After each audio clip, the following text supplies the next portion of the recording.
Well, President Obama will focus on creating jobs and cutting the deficit during his second State of the Union address tonight. And New Jersey's governor has been dealing with his own debt issues, closing what is possibly more than a $10 billion budget gap without hiking taxes. Governor Chris Christie joins us now here in studio with more on what he wants to hear from President Obama tonight.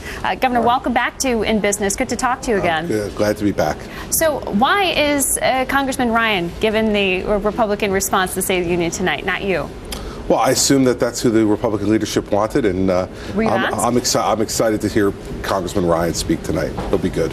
Did you want to do it yourself? Were you asked? I don't listen. What was more important is who's actually doing it, and it's Congressman Ryan, and I'm really interested. He's a leader in making sure that we get our deficits under control and has been for a while, and I think he'll lay out a very, very interesting plan tonight, and he's a very articulate spokesman for us. I have great respect for him. Okay, well, let's talk about what your response is right now and sort of a pre-action here. The president is expected to be giving the argument forward that we need to invest in education and we need to invest in infrastructure. Why is that not the right course? Well, listen, I don't know that it isn't the right course, but I think everything has to be dealt with in the context of the deficit that we've run up. You know, we have $14 trillion in federal debt. And if you look at New Jersey, what we're deciding to do is first get our fiscal house in order. And that's what's going to help economic growth and create private sector jobs, is to have a stable government working not by increasing debt and increasing taxes, but by making sure that we create the necessary business climate that will allow the private sector to take some of that money they have on the sidelines right now and put it into employing Americans and New Jerseyans. Well, one of the things you've done in your state is to attack some of the entitlements, right? Not necessarily the investments. So the president's making the argument to invest more in education, to invest more in infrastructure. Are you supportive of that kind of short-term financing? Well, listen, I think we have to continue to work on our infrastructure. In New Jersey, we just laid out our transportation capital plan, but the way we did it is a little bit different. You know, Governor Corzine, when he did it, 90% of the payment for that was debt.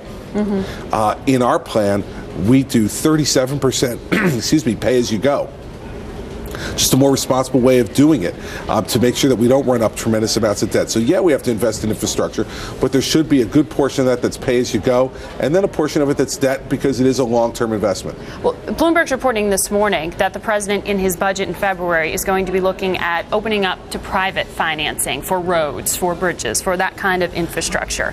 You got a lot of attention for one specific infrastructure program here between New York and New Jersey, that nearly $9 billion tunnel that you killed. If private financing was in place, like the president's trying to encourage now, would you reconsider that? Well, no. The problem with it is that private financing is not some panacea where you don't have to pay those people back. They're expecting a return on their investment as well in the private sector. It's all about what's the project going to cost ultimately. The problem with the ARC tunnel was that it was running $2 to $5 billion over budget today, and that New Jersey was going to have to absorb every penny of those cost overruns, and the state of New York was paying nothing, zero, towards the ARC tunnel. So it was an equity issue, and it was also a sense that we could not get control over what this thing was going to cost, and the federal government was telling us we had to pick up every nickel of that cost overrun. We couldn't afford it. So if there were more tax incentives, if there was more of a federal subsidy in there in some form, would you reconsider it? Well, listen, it would have to be significant difference. I mean, I don't see us revisiting it. The ARC tunnel has moved on. We're having conversations. You have a number in mind for significant? No, but here's what we are doing now. We're having conversations with Mayor Bloomberg and others regarding the potential extension of the number 7 train to Secaucus, New Jersey, which would do what we really wanted the ARC tunnel to do originally. Remember, the ARC tunnel was only going to the basement of Macy's. That's all it was doing. The number 7 train would connect us finally with the east side of New York, which is what ultimately we wanted from the ARC project. The hope, though, would be putting people to work. So how many jobs do you think you'll create with this other project? Well, we don't know. It's still in the preliminary stages, but it's not just about putting people to work, though. While that's important, it's also about setting up a project that will address the long-term infrastructure and commuting needs of the people of New Jersey. We have lots of people from New Jersey who commute every day here into New York to go to work. We'd like to get them in a more efficient way over to the east side of Manhattan. That was the original ARC plan. It got morphed into this plan that has a multi-billion-dollar terminal in the basement of Macy's, blocks away from any other connecting trains. So is this specifics of the design that you had a problem with? Yeah, it didn't make any if financing sense. were in place, you would be interested in other infrastructure programs. Well, we're looking at the number 7 train as one of those things. And then there we'd be sharing also the cost with the city and state of New York, which was not the case with the ARC tunnel. Okay. Let's talk about education, because in New Jersey, you did reduce state subsidies to local school districts about 5% or so. Yep. Talk to me about how you can justify that in an environment where investing less in education is hoping to get you more. There's a lot of concern that the U.S. is getting less competitive in a global economy. We're getting less competitive because our education system isn't working, not because we don't spend enough.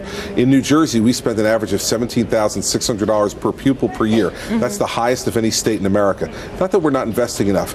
We have to have more choice. We have to reform the teacher tenure system to get rid of bad performing teachers, and we need merit pay to reward excellent teachers and keep them there. So those are the things we need to do to improve our education system, become more competitive. I urge every one of your viewers to go out and watch Waiting for Superman.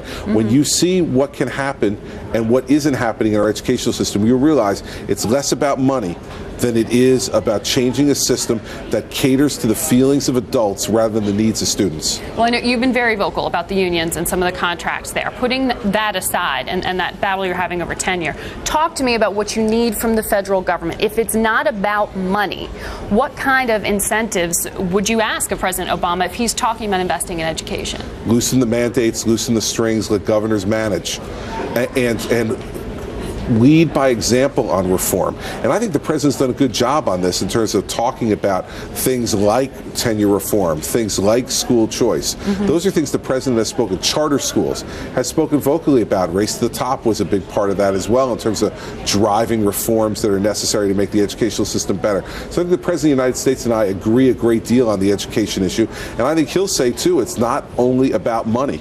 And in New Jersey, we're spending more than any other state. So but it's you not want more money. Control over where that financing gets directed. Exactly right. Okay. So talk to me, though, about the budget issues that we talk about. I mean, state by state, we have been tracking this very carefully at Bloomberg and the deficits that so many states face. In New Jersey, you've got, is it $10 billion budget shortfall? We had an $11 billion budget shortfall for fiscal 11. For fiscal 11. So do you think that states should be allowed to declare bankruptcy in order to renegotiate some of those debts? I don't think we're at that stage yet, Margaret. I really don't. I think Newt Gingrich is proposing this, which is why I'm asking. I understand that. And listen, I think it's an idea that's out on the table, but I think we need, as elected governors, to take responsibility for what's going on in our states and try to manage our way out of this before we turn to a potential bankruptcy option. I think first, we have the tools to be able to change this if we have the political will to make it happen.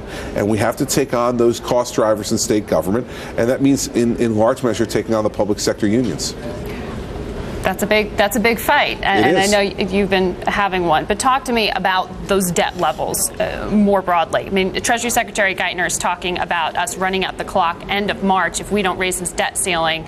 The credit markets are going to be frozen up. Is it worth shutting down the government for the principle of not raising the debt ceiling? Well, listen, I don't know. I'm not in Congress and I don't make those calls. But what I will tell you is what we did in New Jersey. What we did in New Jersey was sat down and we had reasonable conversations with Democrats, and we reduced spending last year in last year's budget 9% year over year and didn't close down the government. I don't think this is a partisan issue, nor should it be. We need to balance our budgets at every level of government. We need to move towards that on the federal level. And we need to sit down and talk with each other and make the kind of reasonable, principled decisions that can make that happen. We did it in New Jersey, and I hope they can do it in the federal government without having to resort to those type of maneuvers. All right. So thank you very much, Governor, for giving us your sense of the state of your state and of the country right now. Always good to talk to you.